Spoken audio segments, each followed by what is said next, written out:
Dr. Sam Vaknin pointed us in the right direction.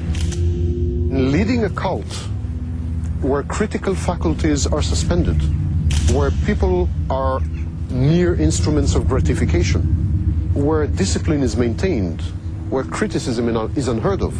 This is the wet dream of the narcissist, to be at the center of a group of unreflecting, unthinking, totally obedient people. The cult leader is the perfect example of an extreme narcissistic personality. He typically has 7 or 8 traits, the most dominant ones being excessive need for admiration and exploitation of others.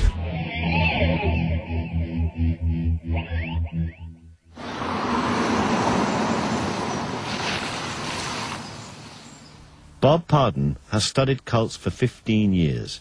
He runs a self-help group for victims and believes religion is the perfect tool for a narcissist to control others. We're going to be dealing this time with narcissistic personality disorder. And a number of years ago, Judy and I came across the material of a man by the name of Sam Vaknin.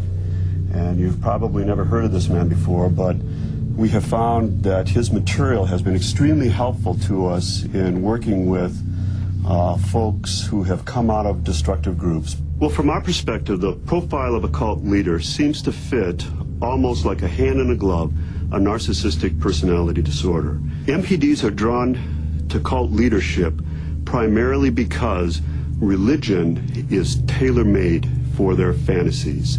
What better manifestation than to be like God? Of all the cult leaders, it would be hard to find a bigger egomaniac than David Berg. His cult, the Children of God, which he founded in 1968, ended up mirroring his own worst narcissistic characteristics. It soon became a global movement, expanding to over 130 communes.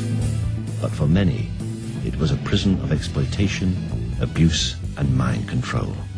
Some examples of David Berg's narcissistic personality disorder. He certainly had grandiose feelings. I mean, he felt that he was called by God as God's end-time prophet. He was predicting the end of the world numerous times. He was certainly obsessed with fantasies of unlimited success and fame. So there are numerous examples of Berg fitting NPD across the board. For those born into Berg's cult, they had no choice but to follow his idealism, such as the Jones sisters, who witnessed Berg's extreme narcissism from an early age. It was not that Berg was replacing God, it was that he was the mouthpiece of God and God spoke through him. So obviously we couldn't understand God, we were just, the stupid children, and he was the one that was going to explain God to us. So what he said was God. David Berg often said that he was the only one with the wisdom. He was the only one who could interpret biblical prophecy. He was the last prophet of the end.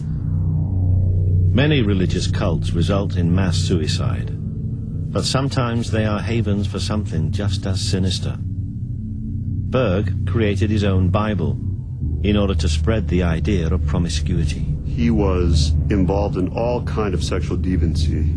He glorified just sex on a level that is beyond understanding practically. Berg even used his wife Karen to entice new followers. He got this idea, him and Karen Zerby would go out to nightclubs and stuff, and he would get a kick and enjoy watching her flirt with these younger men, or men her age, and and he thought it was a good idea that she should take them back to the hotel room or house and sleep with them. He didn't sell it to the membership as prostitution, he sold it as flirty fishing. He was the fisher, the women were the bait with the hook, and these lonely men, lots of money, were the fish. Berg's idealism began to catch on. As the membership grew, Shockingly, Berg removed the age limit for sexual partners. Sex was just a part of life. It was all around you. The adults were walking around naked. They were having sex right there every single night in your room. Your teacher would have sex right there. We'd have classes, live classes demonstrating how to have sex, teaching us. We'd have date nights where we'd pair off even as little 3-year-olds and, have mock sex, basically. Except for some of the kids actually were doing it realistically because they'd been taught in a live class. I had to be aware that an adult man was in love with me, and I was only 6 years old. If there was an adult male in the commune that took a fancy to you, you couldn't do much about it, really. In some cases, even if it wasn't forced, if you weren't raped, it was still abuse because it was an abuse of power. All the adults, there was no one that you could go to complain if anything did happen. Incredibly, Berg led the Children of God for a quarter of a century before his death in 1994. Some will never forget his narcissistic personality.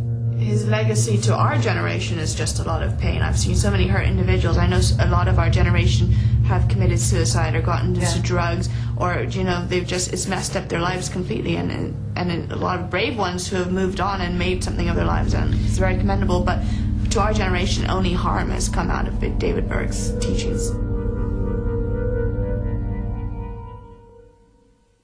With at least 7 out of 9 possible traits of NPD, a cult leader is a dangerous example of a narcissistic personality.